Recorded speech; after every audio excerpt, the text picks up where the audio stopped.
আসসালামু আলাইকুম। সংবাদে আপনাদের সবাইকে স্বাগতম জানাচ্ছি আমি মিম। শুরুতেই সংবাদ শিরোনাম।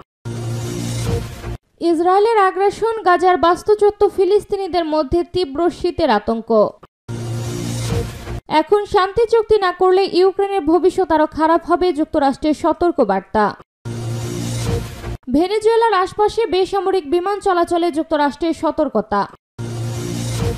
ভারত পাকিস্তান সংঘাতকে কাজে লাগিয়ে নিজেদের অস্ত্রের পরীক্ষা করেছিল চীন, মার্কিন প্রতিবেদনের দাবি। ট্রাম্পের পরিকল্পনায় কিয়েভ নয়, মস্কোর স্বার্থ বেশি গুরুত্ব পাচ্ছে। শিরোনাম শুনছিলেন, এবার বিস্তারিত।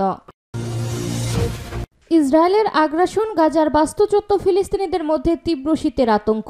সবাই জানত কি ঘটতে যাচ্ছে, কিন্তু ঝড়ের সময় দক্ষিণ গাজার উপকূলে শত শত তাঁবুর বাসিন্দাদের তেমন কিছু করার ছিল না। 62 বছর বয়সী সাবাহা আল ব্রিম তার এক মেয়ে ও কয়েকজন নাতি নাতনি নিয়ে তাদের বর্তমান আশ্রয়ে বসা অবস্থায় ছিলেন। এটা ছিল ত্রিপল ও কাঠের তৈরি অস্থায়ী স্থাপনা। গত সপ্তাহে যখন গাজা জুড়ে প্রবল বাতাস ও বৃষ্টিপাত শুরু হয়, তখন তারা এভাবেই চরম দুর্ভোগের মধ্যে পড়েন। পরিস্থিতির বর্ণনা করতে গিয়ে সাবাহা বলেন, সবকিছু ভেঙে পড়েছিল, আমরা আশ্রয়স্থল মেরামত করেছিলাম, কিন্তু রাতে প্রবল বৃষ্টিতে আবারও তা ভেঙে পড়ে। আমাদের সব জিনিসপত্র ভিজে যায়। বাতাস বয়ে যাওয়ায় দিনটির আমাদের জন্য একটি কালো দিন ছিল। মূলত খান ইউনিসের বাসিন্দা সাবাহা বলেন, 2023 সালের অক্টোবরে ইসরায়েলের আগ্রাসন শুরুর পর থেকে তিনি একাধিকবার বাস্তুচ্যুত হয়েছেন। দক্ষিণ গাজার সংকীর্ণ উপকূলীয় অঞ্চল আল মাওয়াসিতে তাঁবু বানিয়ে বসবাস করছেন প্রায় 5 লাখ ফিলিস্তিনি। তাদের জন্য আসন্ন শীত এক ভয়াবহ আতঙ্ক, কারণ শীত মোকাবেলার জন্য প্রস্তুতি নেই তাদের। না আছে ঠান্ডা বাতাস ঠেকানোর ঘর, না কোনো গরম কাপড়। গত বৃহস্পতিবার দ্য গার্ডিয়ানের প্রতিবেদনে বলা হয়, গত সপ্তাহে ঝড়ে গাজার 20 লাখেরও বেশি ফিলিস্তিনির মানবিক সংকটকে আরও একবার উন্মুক্ত করেছে। সহায়তা সংস্থাগুলো বলছে, এই বাস্তুচ্যুতদের জন্য আশ্রয় হলো সবচেয়ে জরুরি। গাজার বেশিরভাগ বাড়িঘর ইসরায়েলের হামলায় ধ্বংস অথবা বাস অযোগ্য হয়ে পড়েছে। অনেকের বাড়ি ইসরায়েলের দখল করা হলুদ রেখার ভেতরে, ওই স্থানে তারা আর যেতে পারবেন না। গাজার আয়তন এখন আগের তুলনায় প্রায় অর্ধেক। চাষের জমি নেই, বাসেরও জায়গা নেই। ঝড়ের পর খালি পায়ে শিশুরা কাদাযুক্ত মাটিতে চলাফেরা করে, নারীরা খোলা আকাশের নিচে রান্না করেন, কেউ কেউ ধ্বংসপ্রাপ্ত ভবনে আশ্রয় নেওয়ার চেষ্টা করেন। এমনকি যেসব ভবন ধসের ঝুঁকিতে ছিল সেগুলোতেও তারা গেছেন। গাজার বাসিন্দা ও মানবিক সহায়তা কর্মকর্তারা বলছেন, প্রেসিডেন্ট ডোনাল্ড ট্রাম্পের যুদ্ধবিরতির 20 দফা গাজায় পূর্ণ সহায়তা পাঠানোর কথা বলা হয়েছিল, কিন্তু যা পৌঁছেছে তা একেবারে অপর্যাপ্ত। এখন শান্তিপূর্ণ চুক্তি না করলে ইউক্রেনের ভবিষ্যৎ আরো খারাপ হবে, যুক্তরাষ্ট্রের সতর্ক বার্তা। যদি এখনই শান্তি চুক্তিতে স্বাক্ষর না করা হয়, ইউক্রেন যুদ্ধের মোড় ঘুরে যেতে পারে, এমন সতর্ক বার্তা দিয়েছে যুক্তরাষ্ট্র। তারা বলছে, ইউক্রেন বর্তমান পরিস্থিতিতে চুক্তি না মানলে সামনে আরো কঠিন ও ক্ষতিকর প্রস্তাব মেনে নিতে হবে। রাশিয়ার সঙ্গে যুদ্ধ শেষ করতে যুক্তরাষ্ট্র ও রাশিয়া মিলে 28 দফার একটি শান্তি চুক্তি খসড়া তৈরি করেছে। এই খসড়াকে ভিত্তি করে ইউক্রেনকে চাপ দিচ্ছে ওয়াশিংটন। যুক্তরাষ্ট্র ন্যাটোকে জানিয়েছে, চুক্তিটি নিখুঁত নয়, কিন্তু সময় নষ্ট করলে পরিস্থিতি ইউক্রেনের বিপক্ষে আরো বেশি যাবে। শনিবার দ্য গার্ডিয়ানের প্রতিবেদনে বলা হয়েছে, যুক্তরাষ্ট্রের সেনা সচিব ড্যান ডিসকল ন্যাটো দেশগুলোর দূতদের এই বিষয়ে ব্রিফ করেন। তিনি স্পষ্টভাবে বলেন, পারফেক্ট চুক্তি বলে কিছু নেই, দেরি হলে পরিস্থিতি আরো খারাপ হবে। বৈঠকে উপস্থিত এক সূত্র জানিয়েছে, আলোচনার পরিবেশ ছিল চাপা ও উদ্বেগপূর্ণ। কিছু মার্কিন কর্মকর্তা প্রশ্ন তুলেন, রাশিয়ার সঙ্গে এত গুরুত্বপূর্ণ আলোচনা মিত্র দেশগুলোকে না জানিয়ে কেন চালানো হলো।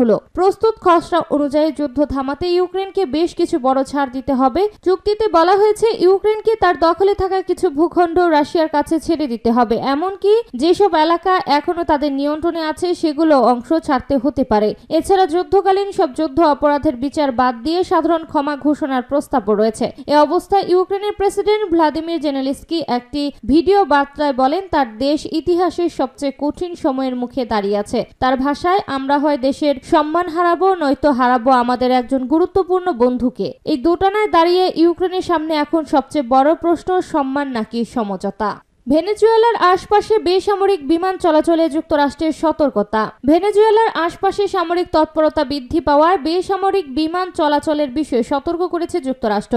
এই অঞ্চলে মার্কিন বাহিনীর বিশাল সমাবেশের মধ্যে বর্ধিত সামরিক তৎপরতার কারণে ভেনেজুয়েলার আকাশ সীমায় বিমান চলাচলের সময় সম্ভাব্য বিপদ সম্পর্কে মার্কিন ফেডারেল এভিয়েশন অ্যাডমিনিস্ট্রেশন FAA প্রধান বিমান সংস্থাগুলোকে সতর্ক করেছে। শুক্রবার জারি করা সতর্কতায় ভেনেজুয়েলা বা এর আশপাশের ক্রমবর্ধমান নিরাপত্তা পরিস্থিতি এবং সামরিক তৎপরতা বৃদ্ধির কথা উল্লেখ করা হয়েছে এবং বলা হয়েছে যে এই পরিস্থিতি বিমানের জন্য ঝুঁকি তৈরি করতে পারে, যদিও বিমান চলাচল নিষিদ্ধ করার কথা বলা হয়নি। সেপ্টেম্বর থেকে ভেনেজুয়েলা একাধিক সামরিক মহড়া পরিচালনা করেছে এবং হাজার হাজার সামরিক ও রিজার্ভ বাহিনীর ব্যাপক সমাবেশ ঘটেছে। তবে ভেনেজুয়েলা এখনো বেসামরিক বিমান চলাচলকে লক্ষ্যবস্তু করার ইচ্ছা প্রকাশ করেনি। এফএএ এই অঞ্চলে পরিচালিত মার্কিন বেসামরিক বিমান চলাচলের ঝুঁকিপূর্ণ পরিবেশ পর্যবেক্ষণ অব্যাহত রাখবে এবং যথাযথভাবে সমন্বয় করবে বলে জানানো হয়েছে। আমেরিকান এয়ারলাইন্স শুক্রবার জানিয়েছে যে তারা অক্টোবরে ভেনেজুয়েলার উপর দিয়ে ফ্লাইট চলাচল বন্ধ রেখেছে। ডেল্টা এয়ারলাইন্স এবং ইউনাইটেড এয়ারলাইন্স তাৎক্ষণিকভাবে এই বিষয়ে মন্তব্য অনুরোধ জানালেও কোনো প্রতিক্রিয়া জানায়নি। ভেনেজুয়েলার প্রেসিডেন্ট নিকোলাস মাদুরো সতর্ক করে দিয়েছেন যে ট্রাম্প প্রশাসন তাকে ক্ষমতা থেকে সরিয়ে দেওয়ার জন্য সামরিক শক্তি ব্যবহার করতে পারে, যার মধ্যে মাদুরোর বিরুদ্ধে মাদক পাচারের অভিযোগও রয়েছে। ক্যারিবিয়ান সাগর এবং পূর্ণ প্রশান্ত মহাসাগরে জাহাজের উপর চলমান আক্রমণে মার্কিন বাহিনী জড়িত। ভারত পাকিস্তান সংঘাতকে কাজে লাগিয়ে নিজেদের অস্ত্রের পরীক্ষা করেছিল চীন, মার্কিন প্রতিবেদনের দাবি। চীন গত মে মাসে সুযোগ বুঝে ভারত পাকিস্তান সংঘাতকে তাদের প্রতিরক্ষা সক্ষমতার পরীক্ষা ও প্রচারের জন্য কাজে লাগিয়েছে। দ্বিদলীয় মার্কিন কমিশনের বার্ষিক প্রতিবেদনে এমনটাই দাবি করা হয়েছে। গত মঙ্গলবার প্রকাশিত US China economic and security review কমিশনের এই প্রতিবেদনে বলা হয়েছে, বেজিং 4 দিনের এই সংঘাতকে কাজে লাগিয়ে তাদের আধুনিক অস্ত্রের পরীক্ষা ও বিজ্ঞাপন চালিয়েছে। ভারতের সঙ্গে তাদের চলমান সীমান্ত উত্তেজনা ও তাদের সম্প্রসারিত প্রতিরক্ষা শিল্পের লক্ষ্য পূরণে এটি সহায়ক হবে। প্রতিবেদনের দাবি করা হয়েছে, এই সংঘর্ষে প্রথম চীনের আধুনিক অস্ত্র ব্যবহার, যার মধ্যে রয়েছে HQ-9 air defence system, PL-15 আকাশ থেকে আকাশে নিক্ষেপযোগ্য ক্ষেপণাস্ত্র এবং J-10 যুদ্ধ বিমান সক্রিয় যুদ্ধে ব্যবহৃত হয়েছে। এটি বাস্তব অর্থে মাঠের পরীক্ষা হিসেবে কাজ করেছে। প্রতিবেদনে বলা হয়েছে, এরপর চীন নাকি জুনে পাকিস্তানকে J-35 পঞ্চম প্রজন্মের 40টি যুদ্ধ বিমান, KJ-500 বিমান এবং ব্যালিস্টিক ক্ষেপণাস্ত্র প্রতিরক্ষা ব্যবস্থা বিক্রির প্রস্তাব দিয়েছিল।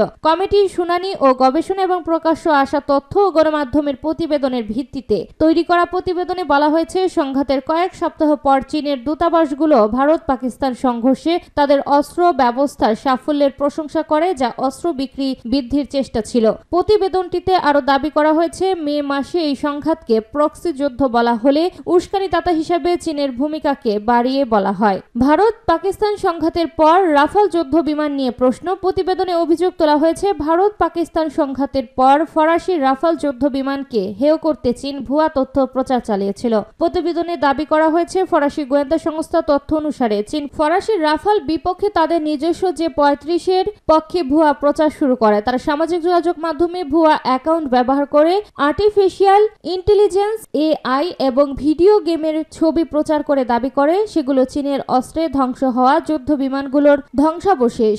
ট্রাম্পের পরিকল্পনায় কিয়েভ নয়, মস্কোর স্বার্থ বেশি গুরুত্ব পাচ্ছে। ইউক্রেন যুদ্ধ বন্ধে একটি শান্তি পরিকল্পনার খসড়া করেছে যুক্তরাষ্ট্রের প্রেসিডেন্ট ডোনাল্ড ট্রাম্প। তার প্রস্তাবিত 28 দফা এই পরিকল্পনার খসড়া ফাঁস হয়েছে। বিশ্লেষকেরা মনে করছে, ট্রাম্পের শান্তি পরিকল্পনায় রাশিয়ার প্রায় সব চাওয়া পূরণ হবে, অন্যদিকে আরও কোণঠাসা হবে ইউক্রেন। ট্রাম্পের খসড়া প্রস্তাবে 2022 সালে ইস্তাম্বুলে হওয়া আলোচনা রাশিয়ার দাবির সঙ্গে বড় সামঞ্জস্য রয়েছে, অর্থাৎ বর্তমানের চেয়ে ইউক্রেনের আরও বেশি ভূখণ্ড রাশিয়ার দখলে ছিল। আর গত 3 বছরের যুদ্ধক্ষেত্রে সামরিকভাবে বিভিন্ন দিকে মস্কো যেসব ব্যর্থতা তা আলোচনায় ছিল না। ট্রাম্পের পরিকল্পনা কার্যকর হলে রাশিয়ার প্রাথমিক 2টি লক্ষ্য পূরণ হবে। প্রথমত, এতে এমন সব শর্ত রয়েছে যেগুলো রাশিয়ার জন্য এতটাই সুবিধাজনক যে এর সামান্য অংশ মানলেও তা হবে মস্কোর জন্য বড় জয়। দ্বিতীয়ত, এটাকে রাশিয়ান কূটনৈতিকেরা একই সঙ্গে আলোচনা ও যুদ্ধ চালিয়ে যাওয়ার অজুহাত হিসেবে ব্যবহার করতে পারবেন। এর মাধ্যমে যখন যুদ্ধক্ষেত্রে সুবিধাজনক অবস্থানে থাকবে তখন তারা চুক্তি করতে চাইবে। রাশিয়ার দাবি, ইউক্রেনকে সাংবিধানিকভাবে অস্বীকার করতে হবে যে তারা ন্যাটোতে যোগ দেবে না। নাসির ধাপধারার অবসান, নিরপেক্ষ থাকার নিশ্চয়তা ও সেনাবাহিনীর আকার কমিয়ে আনবে। ইস্তাম্বুল আলোচনায় এসব ছিল মস্কোর দাবি, যা ইউক্রেনের আত্মসমর্পণ করাই শামিল।